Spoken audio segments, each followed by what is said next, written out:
The thoughts would come in rapid-fire succession before she had a chance to block them. She'd become adept at blocking.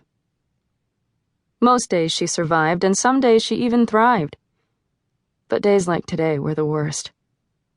Michael's birthday. He was still alive. She had to believe that. Yet, wondering who had him and what was happening or had happened was too hard to bear. But bear it she did. For what choice did she have? Someday, somewhere, someone would spot him in a crowd, or he would simply walk free of his captors and come home. Such miracles still happened, and those children once lost but now found gave Julia hope. He would be 14 today. No longer the wide-eyed little boy who hated baths and adored mud puddles. Was he tall and loose-limbed like his father? And wouldn't he be heartbroken to know his mom and dad had unraveled within a year without him? That he was the glue holding their ragged marriage together, and that in his absence, they'd been unable to comfort each other. They'd laid blame where none was due. Such a stupid reaction to a heinous crime.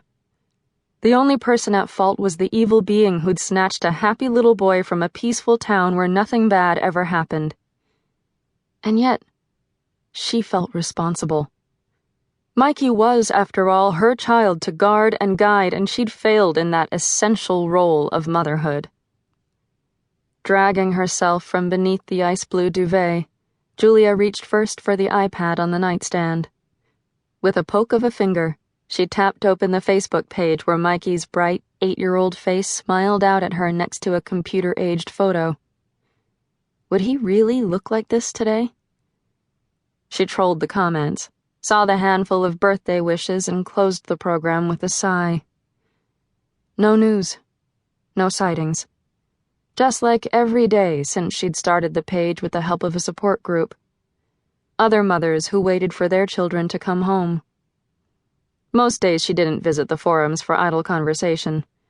They depressed her, and Lord knew she couldn't go back down that dark tunnel again. With a breathed plea for strength to get through another day, Julia dressed and dabbed makeup on the shadowy half-moons beneath her eyes.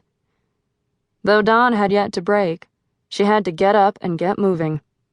She had guests to attend, breakfast to cook, and a myriad other tasks to address. Keeping busy was important, soothing therapy. Culinary therapy, she termed her cooking obsession. If she worked herself into exhaustion, she could sleep without the oppressive dreams. She was thankful for every day for the rather inexplicable purchase 4 years ago of Peach Orchard Inn, this big, old oddity of a southern mansion, now a guest house. There was something benevolent about the 2-story structure that had survived a civil war in the century and a half since. The day Valerie had dragged her out here, just to look, the house had wrapped itself around her like a warm hug.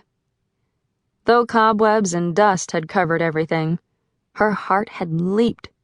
For the first time in months, years, she'd felt something other than despair. This wonderful old bed and breakfast had, quite literally, saved her sanity. She'd yet to understand why. It simply had. She'd clung to her former home on Sage Street, Mikey's home, too long, fearing her son would return and find her gone. But she was dying there, depressed, barely able to get out of bed each morning, and some days she didn't get up at all.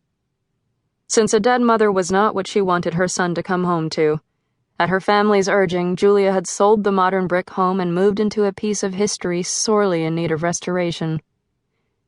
In that way, she and the house were the same. Everyone in Honey Ridge knew about Mikey's disappearance, but most were Southern enough to speak of the loss only among themselves and never to her. She was left alone, and they, along with her family, pretended that she was a normal person, an ordinary divorced businesswoman running a guest inn and clinging to history, her own and that of this antebellum house. She was stuck in the past, both in the distant and the near. Stuck. In freeze frame for